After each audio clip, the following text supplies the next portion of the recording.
You are looking live. That's right. I feel so far away. I know. It feels weird today. It is further than usual, I think. But And we had 4 extra minutes. I know. Well, I we walk got in, we got to talking about camp and I stuff. walk in, he's lollygagging. Right. I know. So We're live on YouTube. yeah, I know we are. We are In case live. you're wondering. That's right.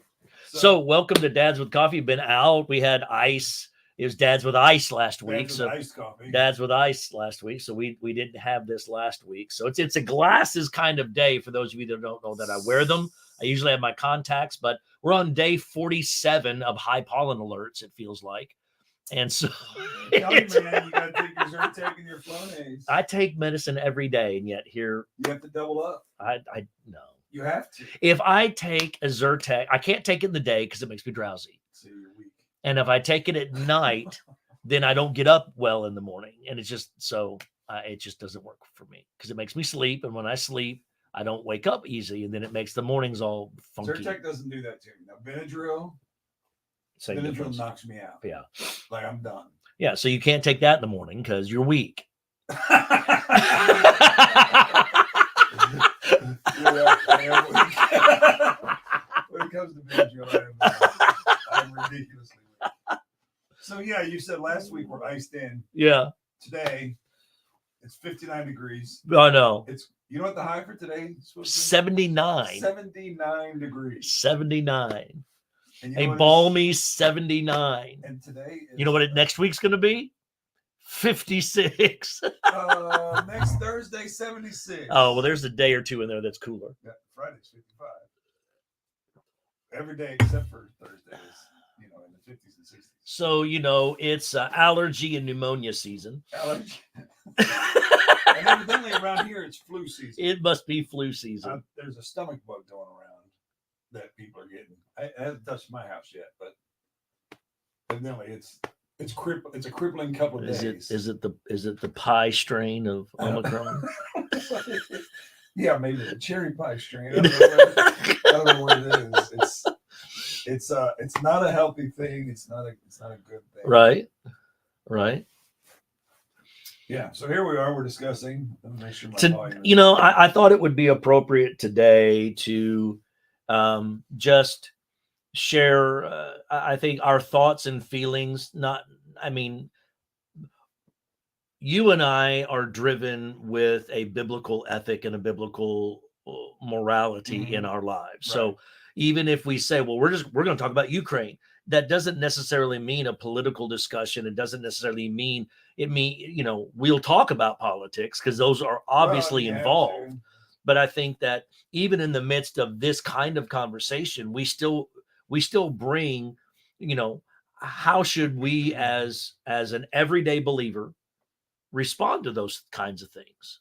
Because there's a lot of people that are, from mad to sad to depressed to disillusioned to frustrated to angry to flat out scared. I mean, there's all these emotions. Well, you have to start thinking, what could this become?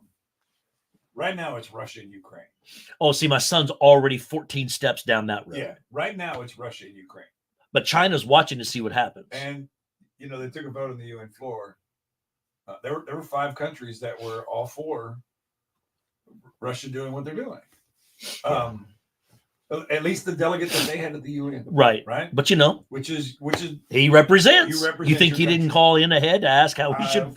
I don't know anybody that would. Is he really left to his own decision-making skills? I would hope not. Well, maybe yes. I don't know. Yeah. I've never been a UN delegate. No. But 141 countries said stop, cease and desist right now. Yeah. And then another 35 were just no decision. They were Switzerland, but even Switzerland's not Switzerland this time. No, they're not being very Swissy this time. So, 35 countries abstained from voting, from having an opinion, I guess. Well, they're scared. Right. And I don't know where those countries are. I didn't. But I would venture a guess that they're somehow related into this. That if they vote one way or the other, it's the Poland's and all the whole Eastern Bloc, the whole bordering Yeah. former USSR. Yeah. They don't nations. they don't want to make him mad. They don't want to be the next Ukraine. That's right. They don't want to be the next ones that are their mayors riding down the road on a tank. The west coast port of the Black Sea was taken overnight. The middle port is under siege now, Mariupol. And if they control the whole Black Sea, it's going to get real tough. Well, there's going to have Navy person. I don't want to go down that road. Which road are we? I'm not intentionally. World War III. That's where my son is. Yeah, that's where I'm at. Because it's a natural progression. I think we're going to agree at this point. If we allow Russia to continue to play bully ball and take over Ukraine, and then Poland, and where's the stop? When will they stop?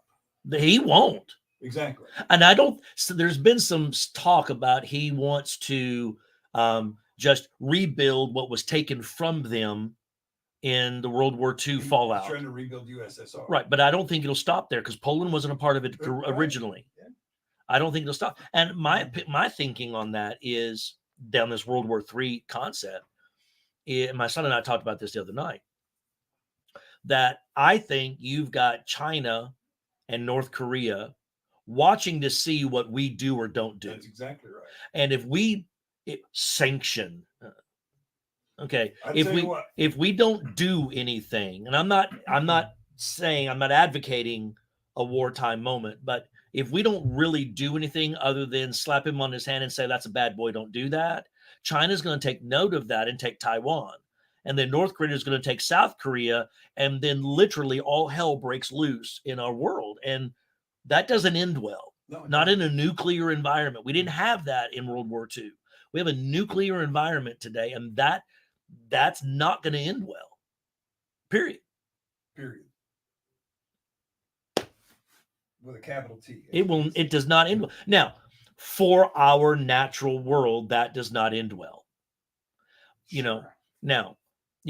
Spiritually, that's a whole different concept for us to talk about.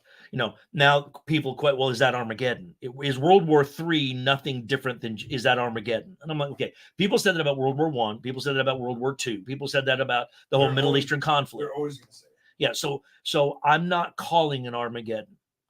I'm not calling Putin the Antichrist because I think there's a typology there that you have to figure out. And you can see characters in every generation that would line up to whatever you want to make the Antichrist to be.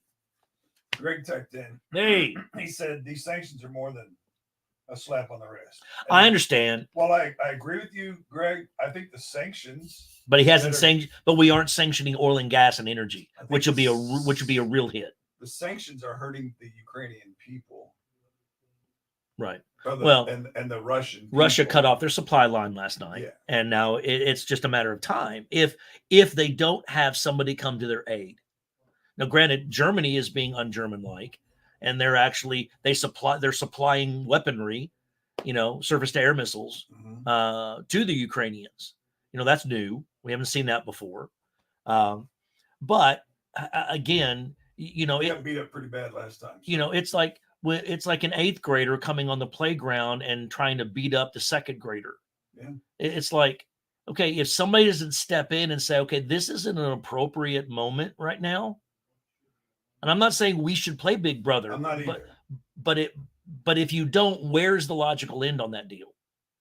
And that's the struggle that I have. Well, I think what Mr. Putin is seeing now that he is really upsetting his people, the Russian who are also fleeing to Finland. The Russian people are very against. Yeah, his own people don't want to do this. I heard there was $1 million. Wonder if his approval rating is the 38%. I heard somebody put out we're not going there.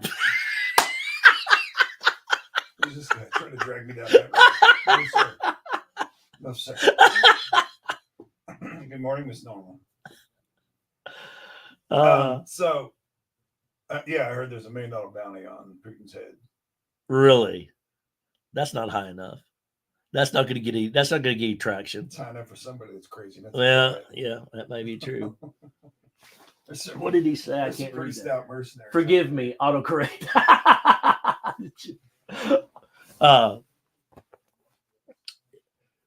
So Wait, I didn't even see it, Greg. So did you yeah, delete the comment? I don't know. But I think that we as Christians, East or West, I mean, by East, I mean world East or world West. I think that, and it may sound easy for me to say as I sit here in the West. I 100% want to get on that discussion topic. Which topic? How easy we have it right now. Oh yeah, we do. And I'm totally agree that regardless of your political persuasion in our country today, regardless of that persuasion that you have, we have it very nice. Mm-hmm. Yes, inflation's at its highest it's been in 40 years.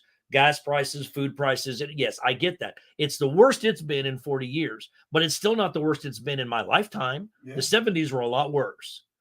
But even at that, we're not having to deal with this. Right. And I think that we have to be careful to not minimize what it is they're going through. And I don't want to do that because it's a horrible thing that we're not having to deal with. Yes, we had the 2 towers that fell on 9/11, and that was horrible, and that was bad. And as bad as that was, it's not this. It's not this. Right. And there's not continuous bombing going on. No, and there's not city. actual invasion with a 40-mile line of tanks coming in there. We don't have that. Which are broke down, by the way. Yeah, I know. I thought that was funny. 16 miles out. That's good. Well, the sanctions are working apparently. Some of them are because they can't get food. They're not getting their food, and they're not getting rations. They're not getting food and money, and so the banking system is going to create issues. Right. The oligarchs are having to really make some decisions. Do I want to continue to fund this or not because my bank just closed? Yeah. I'm no longer. I'm not the oligarch I used to be. Yeah. My money's not as strong as it used to was. Right. So I think that we in the West have to be very careful to, one, I think, understand the blessings we have that we might have called cursings 2 weeks ago. Right. I think that we have to understand the blessings we have. And I think that we need to raise our generosity to assist in times of need such as this. You can go to sendrelief.org. It's a NAM affiliate, and you can donate to help in the Ukrainian crisis if you'd like to. But that's through our Send Relief efforts, the Southern Baptist Convention. We have what's called the North American Mission Board, and one of the jobs of that is a relief agency that helps, and it's disaster relief, it's Send Relief, and you can currently donate to help provide the necessaries for the Ukrainian people. So, and there's a lot of different directions I want to go on this, but I think most importantly, I'd like to draw focus to what happened last night here on our campus. Yes. Yeah, we had, it was a great opportunity. We hosted a prayer vigil for the Ukrainian crisis. And we put it out to anybody who wanted to come. And, we had the opportunity. There was 3 Ukrainian ladies that showed up on our campus who had family engaged in this conflict. Yeah. Or at least feared for their engagement. So when we think about this is on the other side of the world. Mm-mm. Number one, Russia and Alaska are 58 miles apart. Yes. Let's remember that. Yep. And in a hard freeze, it's a land bridge. Yes. So don't forget that. First of all, we're not talking about the other side of the world. No, we're not. Because the other side of the world is 60 miles away from our That's borders. right. That's right. We forget how big Russia is in our current weird mapping. And if you don't think that this war is affecting DFW, there are 3 ladies that came last night that will tell you that would tell you differently. In tears, sharing the names of their family members, some that they fear are going to get called up, some that are already engaged, some that are in the towns getting bombed. And so we had the privilege to lift them up to the Lord and pray over them and pray with them. And their lives were touched. And I talked to some of the coordinators of our vigil last night, and I said, if for nothing else, we ministered to those 3 ladies, and that was worth the price of admission, so to speak. Did those 3 ladies know each other before they got here? 2 did, but not all 3 did, So and now they do. Now we've gained a friend. Yeah, and yeah. someone that's in the fight with you. Yeah, and they were from Kennedale and Arlington, and that's the power of Facebook advertising right there. And there might be people, oh well, they don't live here. I don't care. We minister to them, and they needed ministry, and that. I'm not starting you up on that. Do not spool me up. No, do not. Because we ministered to them, and I was very thankful for that. What's the other road? You said you had several roads you wanted to take today. I don't know. I got you all kinds of fired up on this topic. I don't know if I want to drive down that other road. What other road? Not the one I'm driving. You said you had several things you want to talk. I know. I don't know that I want to drive down that road either. Okay. So I think that when we look at, now there's a philosophical word that is used called a worldview, and a worldview basically means how you see the world. What filters are you putting into your life through, and the lenses through which you see the world? I would want our church people and people to understand what a biblical worldview is. And so when we look at situations like this, it's very easy for us to get bogged down in the politics, the economics, I'm not ignoring you. I'm trying the world situation. I know you're not. You're a youth minister. You know how to do 2 things at once. You're not wrong. But I think we need to step back a little bit and say, how should I, as a follower of Christ, view the situation? And I don't think we need to view it in end times perspective. We just need to look and see there is evil in the world. There's been evil in the world since the fall, since Genesis 3, the whole world fell, and there's been evil in the world. And I'm not minimizing what's going on to the Ukrainian people, but what I'm saying is these things, this is life as we know it. This is what we deal with every day. And so our prayers go out to them. Now, I think that from a biblical worldview, I think we need to have concern without worry. And I think that we need to have concern without fear. Now, how do I not have fear? Yes, it's easy for me to say that in the West. I sit here in a very comfortable chair in a warm environment and all that. But I've talked with people, not from Ukraine, but from other places that have gone through similar situations. And, the faithful are faithful. Right. You can be emergency management. You can be emergency preparedness. You can be ready. You can be fleeing for your life, but that doesn't mean you have to be without faith. Right. Your faith is stronger than your fear. Yes. Because through it all, at the end of the day, right. Whether we die today or we die 20 years from today, when we die, we'll be with Jesus. Yes. And that can be viewed as a primitive view in the sense of, it's a real view, yes. but it can be viewed as, so it doesn't matter who dies. If they know Jesus, they're going to go to heaven. Well, technically that is true, but I don't want to minimize what they're going through in that moment. And so you can be afraid, and still be faithful. Yes, absolutely. You have to let your faith override the fear. Yes. Your faith has to be stronger than your fear. That's right. Which we struggle with sometimes. We absolutely do. Who doesn't? No, all the time. It's a choice we have to make. I met a guy at college camp this year. His name's Leo Lau. It's not really his name, but he goes by Leo. He's from China. And I'm not going to read the whole thing because there's some things in here that are a little more inflammatory than need to be. We need to share. But, but it says, when you go to church this Sunday and you feel the old temptation to point out what's wrong with the place, remember in that moment there's a Ukrainian church gathering at subway tunnels. Yes. To worship while bombs blast overhead. Yeah. No coffee, no instrumentalist, no leader pushing them to worship. They're down there in real time and in real life, worshiping the King of all kings as their world is crumbling around them. Yeah. So when we come to church on Sunday and all the things we want to fight about, We need to put that into a perspective of what is it really about? Of our brothers and sisters, not just in Ukraine, but even in underground China. What is it really about? In underground North Korea. Right. The underground church is larger than the church in America. And surely a lot more faithful. Well, I would say they are to a large degree because they've broken it down into what really matters: to love God and love people, not preferences and egos and pride. But that's a different road. We're on the Ukrainian road today. I know. Tim, you're posting some great stuff, man. If we could just follow the Bible and the words that Jesus told us, and what?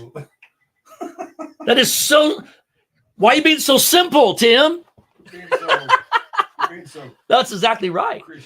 And this is what we in the West have gotten wrong so often. Right. Is that we've made a religion based on preferences, not scripture. We have an entire religious organization built on what I want, which is nothing more than idolatry, because you've now built a God you want instead of what the Bible says we need to do and how we need to do it. We've mismanaged the whole thing in the last 60 years. Total mismanagement of the whole thing because we've gotten away from scripture. So therefore, our whole many of our church members don't have a biblical worldview because we haven't really taught them the Bible. We've taught them feel good, warm kind of messages that they can walk away and go, wasn't that a great time together? No, you need to be walking away with the conviction of God over your soul and sore feet because you saw the scripture and it showed your sin, and you need to have a confession time before God. That's what needs to be happening, not this feel good junk. It's not about that. Yeah, you walk out of church feeling it. See, I'm kind of. And I'll beat that dead horse till it's dead. I'll kind of go off script here. I appreciate being challenged weekly. I appreciate not just coming in, hearing some fruity words that are all rainbows and unicorns and kumbaya, but to understand that there's work to do. Yes. Here's the challenge. Are you up to it? If you're not up to it, say you're not up to it and move on. Own it. Own it. But if you feel convicted, probably a reason you should be. Probably a reason you're having that feeling. The Holy Spirit still speaks. That's right. It still moves. It's a matter of, are you listening? Well, I read a quote. I posted this quote last night on Facebook. And it said, hard times make strong men. And we're not being, I'm not being, genderless here. Just hard times make strong men. But then strong men make easy times. Yeah. Easy times make weak men. Weak men make hard times. Raise a warrior. And I think that we need to be thinking through that. Who are you having an opportunity to influence and help them realize that the fight is real, the fight is on, and we have to fight every day? Now, I'm not talking about this Christian nationalistic battle. Everything's a battleground. But there is a war that's going on that's not flesh and blood. There is a war behind us that's being played out in real time. And that we need to fight that spiritual war and make sure that we don't leave a wake of dead people in the process, but bring people to life and bring people to the life giver so that I think this is a historical cycle that you go through. Mm-hmm. And, how are you going to respond to whatever you feel is a tough time for you? Are you going to come out stronger as a result of it? Right. Or are you going to let it so overwhelm you that you can't even function and you paralyze yourself spiritually and emotionally and philosophically? Are you going to paralyze? You can become paralyzed through it, or are you going to get stronger through it? And that's a personal choice I think God's given every human to have. Yeah. Be better. Be better. Just one letter change from bitter to better. I told my sister Laura that one time. I don't remember what we were talking about. And I was like, you know what? We can stay bitter or we can get better. But we can't do both. No. As long as you're going to harbor the bitterness, you're never going to get better. That's right. And bitterness will eat you from the inside out and just destroy any and everything around it. That's right. Bitter, better, butter, batter. Well, what does that mean? Well, you can be bitter, or you can let it melt away at the cross of Jesus Christ like hot butter. That way you can get better. Then you can go get up and make a cake. Go fight and get in a battle. I thought you said batter. Right. Well, you're just thinking cake at that point. I am thinking cake. I'm making a cake for tomorrow night. Well, it's baseball season, sort of. No, it's not. MLB can't figure it out. It's high school baseball season. Yes, sir. And tournament today, I'm cooking lunch for the boys. But Major League Baseball can't seem to figure out that the difference of quality between 42 million and 48 million, and the fact remains that you don't need half of that, but that's a whole nother story. The consumer wants to watch baseball, but y'all can't figure out that the rest of us who don't live in that world don't care about those things. Right. Cap them all. I'll be honest, I don't watch a lot of professional sports. I watch NFL. Well, you watch some NFL. I watch some NFL. I watch the Chiefs. You watch the Chiefs. Let's call it because let's call it what it is. You watch the Chiefs. Of course I do. I watch the Chiefs. I watch Cardinal baseball when it's on, but I'm not. I quit playing fantasy baseball. Right. Because I've quit playing any fantasy sports because I would get so just. I got way too deep into it. Following players and following. Listening to the news cycle right now, look at this tremendous difference.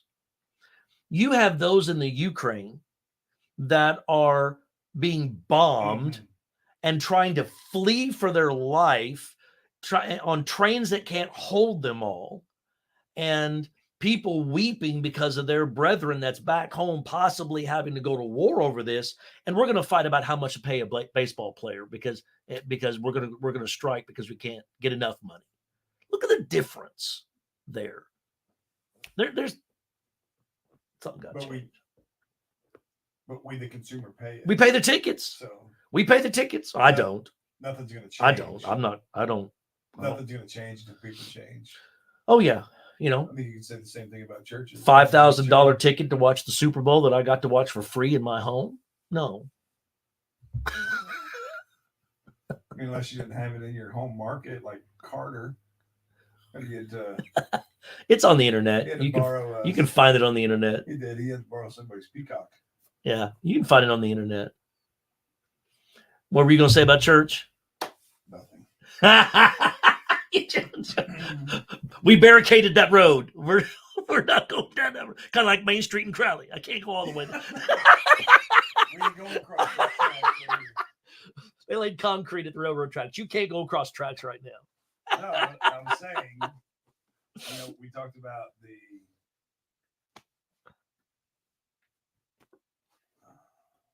don't worry about it. I don't even remember. Don't worry about it. I don't want to speak outside my neck, But pray for Ukraine. We got to pray for Ukraine. We've got to pray for the people, and not just Ukrainians. There, like you said, there's a lot of Russian people that are not in favor of this. They were all happy with the way they had it, sort of. Well, they certainly, but they don't want this. They don't want this. Even if they weren't necessarily happy with what they had, they don't want this. And I don't really think the world stage wants this. I think this is going to create 5 countries. This is going to create an issue that the world at large, I don't believe, wants.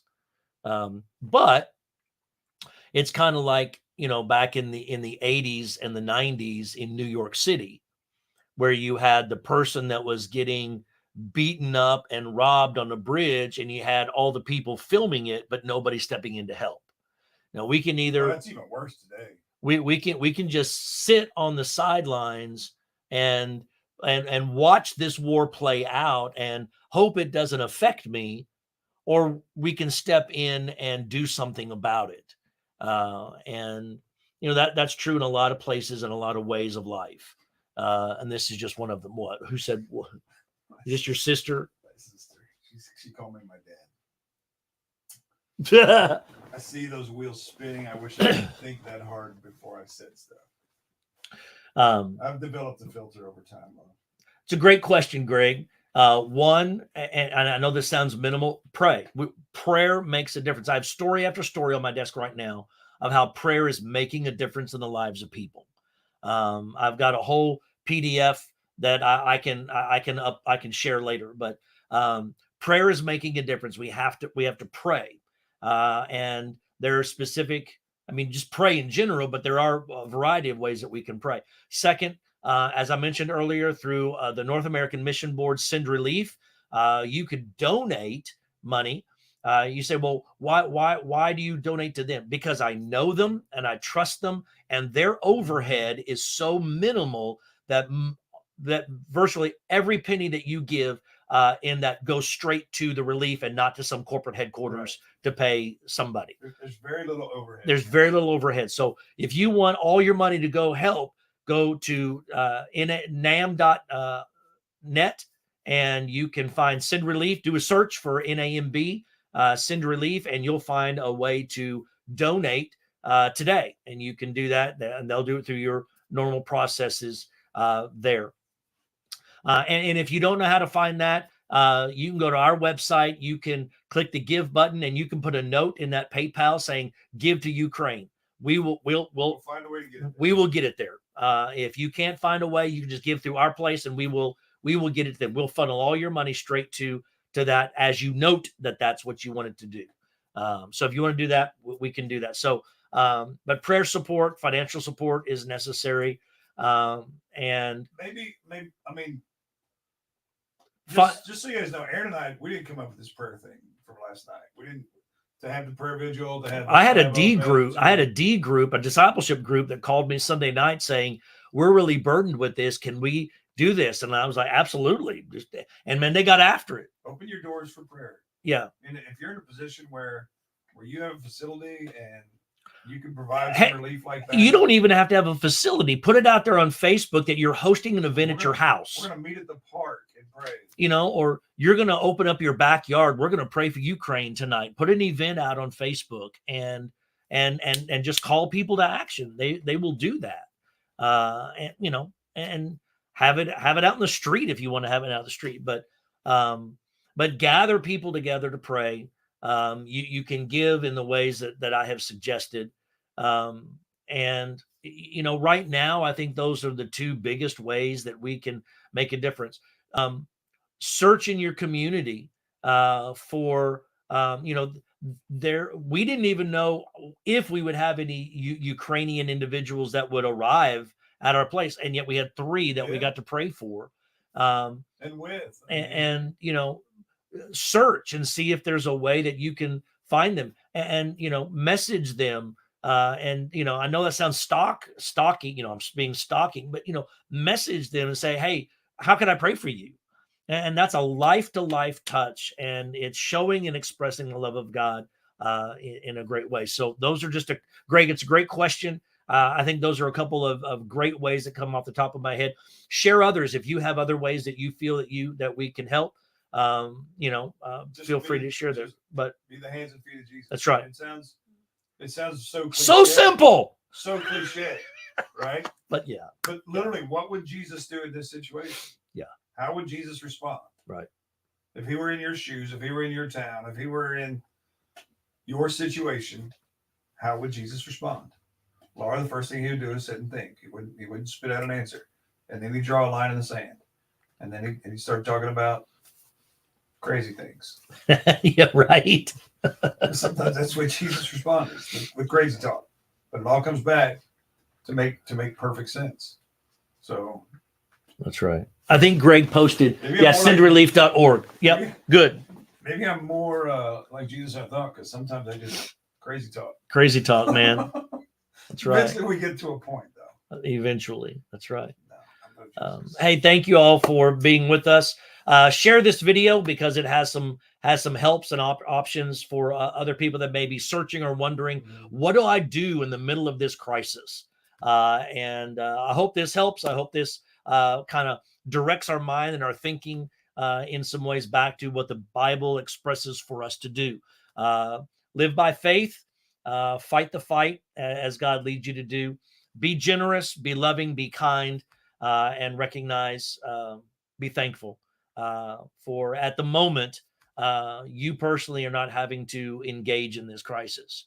But we need to be prepared for whatever it is that comes our way, because we can be. So, and prepare your hearts today for wherever you're going to be in worship on Sunday. that's right. Find a place to worship this Sunday. It's very important. Whether it's here or Alabama with Greg or Missouri with my sister. Well, Greg's actually in Houston, but he grew up. He grew up in he grew up in Alabama. Yeah. I'm sorry that you're in Houston. Well, he's in Richmond. It's outside of Houston. So, but anyway, wherever you're at, find a place to worship this weekend. Yeah. And you know what? Find a place to worship in 5 minutes. Go into your prayer closet. Just go talk to God. And yep. Listen to some music. You know. Yep. However it is that you get yourself closer to God, get there. That's all he really wants from us. It's a relationship. Yeah, just he's always wanted that relationship, and we have turned it to a religion, but we need to get back to the relationship side. This is what he wants. That's why Jesus condensed everything into love God, love people. 10 bucks to that. I mean, it's the hinge on which the door works. So, all right, you guys. All right, love you guys. Have a great day. Have a great weekend, and we'll see you next time as soon as if I can find. End broadcast. I know I gotta find the mouse. I gotta find the mouse. There he goes. All right.